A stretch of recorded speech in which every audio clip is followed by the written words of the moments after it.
Olori Temitope sọ fún Olori Ronke wípé kí ló dé tí Olori Ronke tó ń ṣe bí àgbàyà tó lọ bá Queen Naomi ní ilé ibi tí kábíyèsí fi sí wípé kò yẹ kí Olori Ronke ṣe ìwà tí ó ṣe yẹn wípé kí ló dé tó yẹ pé wọ́n lè gbọ́rọ̀ sí kábíyèsí lẹ́nu tó jẹ́ pé gbogbo nǹkan tí wọ́n ti ń ṣe láti ẹ̀yìn wá still yẹ tí wọ́n fẹ́ dá owó ẹ̀ dúró àfi kán máa jà kiri.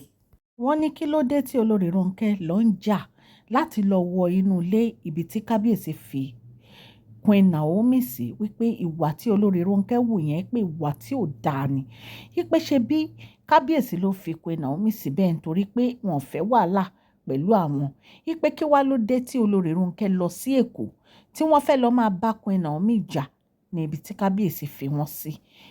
Ẹ̀yin èèyàn lé Olori Temitope ló sọ gbogbo ọ̀rọ̀ yìí allegedly bá ṣe gbọ́ nìyẹn. Ẹ̀yin ará ilé ẹ káàbọ̀ sí Mashola Gist TV. Ṣé àlàáfíà ni a bá yín gbogbo lé ń kọ́? Orúkọ mi ni Mashola. Mo máa ń sọ Yorùbá lórí channel mi. Mo máa ń sọ̀rọ̀ nípa celebrity gist, royal gist, politics àti gbogbo nǹkan tó ń ṣẹlẹ̀ ní agbègbè orílẹ̀-èdè bàbá wa ní ilẹ̀ Nàìjíríà. Ẹ̀yin èèyàn lé ẹ jọ̀ọ́ thumbs up yẹn ó ṣe pàtàkì. Ẹ tẹ thumbs up. Ẹ share, ẹ like, ẹ subscribe. Òkè òkè ni ọlá yín á máa lọ. Ọlá yín ò ní lọ ìsàlẹ̀ láéláé.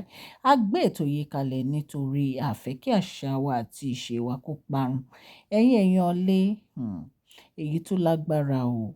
Wọ́n ní Olori Temitope jáde wọ́n sọ̀rọ̀ sí Olori Ronke o wípé kí ni ó dé tí Olori Ronke ló ń bá Queen Naomi jà ní ibi tí kábíyèsí fi wọ́n sí. Wípé kí ni ó dé tó jẹ́ pé Olori Ronke wọn ò mọ wọn ara wọn.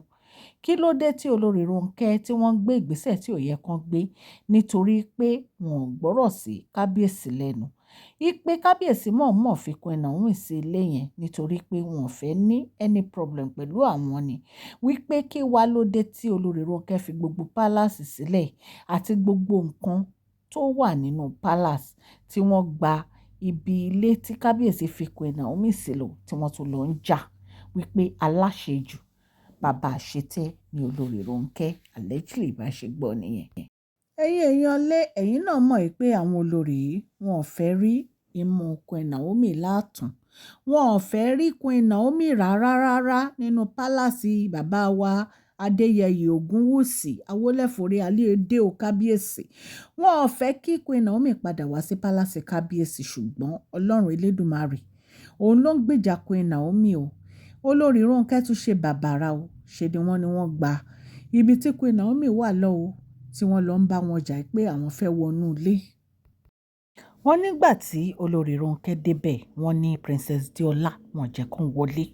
Wọ́n ní ó bẹ̀rẹ̀ sí fa wàhálà pẹ̀lú Princess Diola. Wọ́n ní later wọ́n ní brother wọ́n ní wọ́n dá sí ọ̀rọ̀ yìí. Wọ́n ní kò sọ fún kábíyèsí pé òun lọ bí ó kọ̀ jọ síbẹ̀ ni. Ẹ̀yin èèyàn lé báwo lèèyàn ṣe ń láyà báyìí. Wọ́n ní kábíyèsí bínú gan pé kí náà lọ ṣe ń bẹ̀ kí náà ń wá lọ síbẹ̀. Ṣebí Mariam lárí tó máa ń ṣe irú wà báyẹn. Olori Ronke ẹ̀ ní tìjú o. Àgbàyà dẹ̀ ni yín. Mo sọ ni.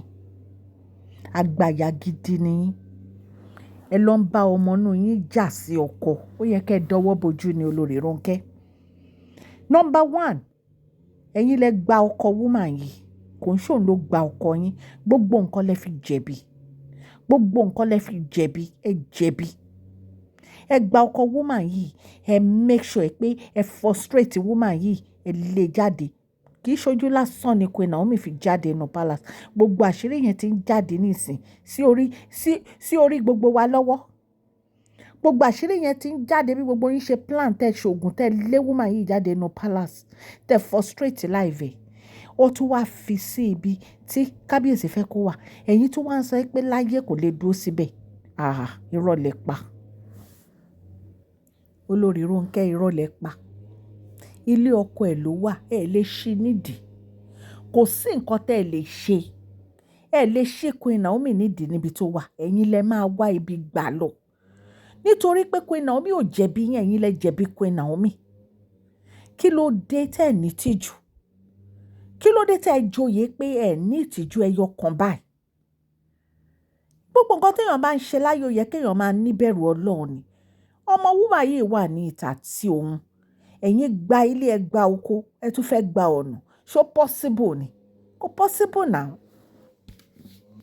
Olori Temitope ní Olori Ronke ló yẹ kó máa bring peace sínú palace fáwọn. Ó lóun gangan ló wá ń kọ̀ sí wàhálà fáwọn. Ó lóun gangan ló ń kọ̀ sí bìlísì fáwọn. Ó lóun gangan ló ń kọ̀ sí ìjà nínú palace all the time. Olori Temitope ní ṣé ó yẹ kí wọ́n máa bá Olori Ronke ní ibi ìwà ìbàjẹ́, níbi ìwà ìbìkítà, níbi ìwà ìrádaràda tí Olori Ronke ń wò yìí. Ó ní ṣó yẹ kó máa bá Olori Ronke ń bẹ̀. Ó ní Olori Ronke ò ní ìtìjú ẹyọ kan báyìí. Ipe torí ẹ̀ lórí Ronke ṣe máa ń behave bí ìgbà tó yẹ pé wọn ò tiẹ̀ gbọ́n rárá ni. Wọ́n ní ọ̀rọ̀ yìí bí kábíyèsí inú seriously pé kábíyèsí ní kí ni Olori Ronke wá lọ sí ọ̀dọ̀ Queen Naomi, kí ni ó wá lọ sí ilé tí àwọn fi Queen Naomi sí. Kábíyèsí anybody wọn tó bá tún ti wá sí ilé yẹn fà lọ́lọ́pàá lọ́wọ́. Ẹ fà lọ́lọ́pàá lọ́wọ́ ẹ̀dẹ̀ lọ make sure yìí pé ẹ lọ ṣe traditional right fún wọn kẹ́ ẹ yọ wọn ní olórí because they don't want olórí. Wọn ò want olórí rárá. Òun àti Mariam enough is enough. Ẹ fi Queen Naomi sílẹ̀ ẹ jẹ́ kó gbé ìgbésí ayé ẹ jẹ́ kó enjoy ilé ọkọ ẹ jẹ́ kó live life ẹ̀. Gist tá mú wá nìyẹn yẹn ta ní ká wá sọ fún yín. Etí tẹ́ fi ń gbọ́ mi ò ní di ọwọ́ tẹ́ fi ń tẹ subscribe like oníkan ìsàlẹ̀ àpò ní àṣẹ Ọlọ́run ọba. Òkè ní ọlá gbogbo yín á máa lọ. Please share this video, like and subscribe. God bless you all.